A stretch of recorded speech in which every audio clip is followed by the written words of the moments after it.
रात के अंधेरों में ये पुराना मकान हमेशा खौफनाक लगता था। इस मकान की दीवारों ने जाने कितने राजों को छुपा रखा था।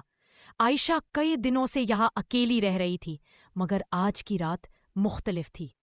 आज जैसे हवा भी उसके खिलाफ साजिश कर रही थी। अचानक उसे कोने से आवाज आई, आयशा। ये नाम इसने ऐसे डरावने अंदाज में कभी नहीं सुना था। दीवार पर खून से लिखा था, यहाँ रात गुजारने वाला कभी सुबह नहीं देखेगा। और वो खून अभी ताज़ा लग रहा था, जैसे किसी ने अभी अभी लिखा हो।